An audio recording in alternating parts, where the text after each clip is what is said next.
But yeah, I definitely do think, and weirdly, like I've been reading Andre Gregory's memoir called "This Is Not a Memoir." Mm-hmm. So he's the guy from My Dinner with Andre, who him and Wallace Shawn had the famous movie that was a 3-hour long dinner conversation. And he talks about his life as if he were a failure, even though he is one of the most legendary theater directors in history. But to him, he's Is it because he didn't have the continued success? I guess. I mean, also because he was expelled from, like, his career started by being expelled from, like, every major theater that he tried because he was doing all this crazy experimental stuff. And and they were successes, but then the board of directors was like, we don't want this. And they would kick him out, and then he would just be kind of on his own for like years, which probably contributes to like this cult status or like this cool factor of like, oh, this guy's weird, he does like weird stuff. Yeah, I mean, he does all the weird stuff of all the stories that he recounts in My Dinner with Andre, but other things that he did was he's famous for having, like, he would have a group rehearse for a play for 14 years and he would just go, it's not ready yet. Like, we just have to perfect this thing. And in the book, he talks about how it's like, okay, well, we're peeling off the layers of stereotype of the characters and getting to the meat. And I'm like,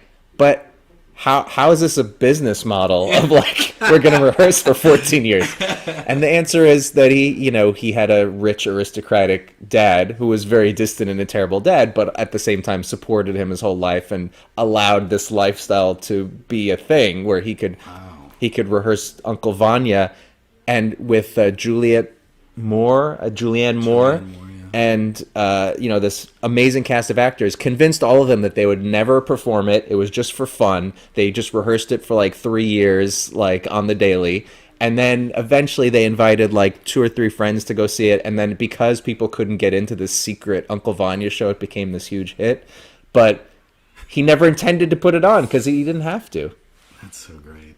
Just these accidents that happen like that where you just... That's how it's supposed to be, you know?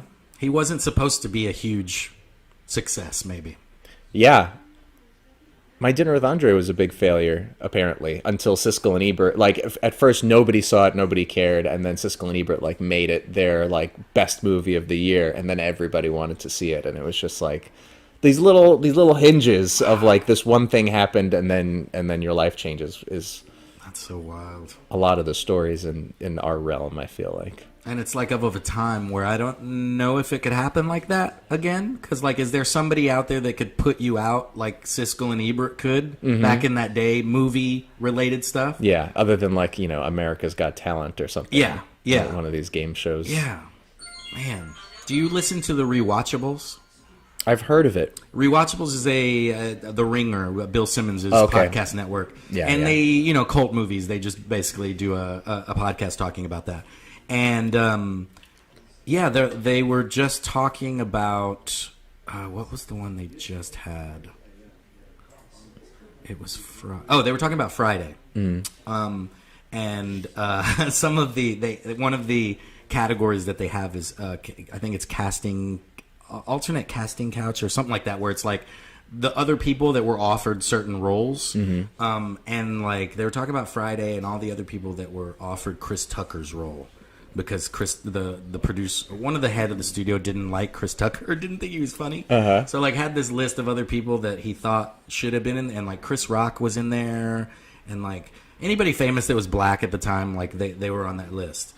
And it's like one decision by that person on Chris Tucker could have just erased Chris Tucker from fame, success. Yeah. And it's like, these little micro decisions.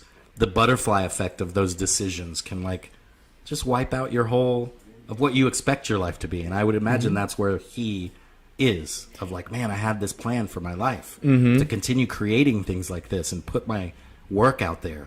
And you're stuck on that work that I did 30 years ago. Mm-hmm. And at some point, probably when you're too old to make it anymore, you have to surrender all of that stuff. Because if it truly is something that you have no control over. Because I have a little bit. Do you have a little bit of that? I don't know if it's anger. Of course, but like, why? I don't hesitate. I don't hesitate to agree with you. Because it's like, how hard you've worked at your art form. I know how hard I've worked at my art form, and on some level psychologically, you feel like, well, that should be enough. Like, I have the chops. I'm good enough to do this. I just need the chance. Yeah. Yeah. And the chance is not within your control. Yeah. Unless you're, I don't know, writing a bunch of movies on your own and doing the, like, Jason Segel thing of, like... But even then, you still have to have somebody give you an opportunity to get that out it's there. true. You have to be buddies with Judd Apatow and then write your own movie.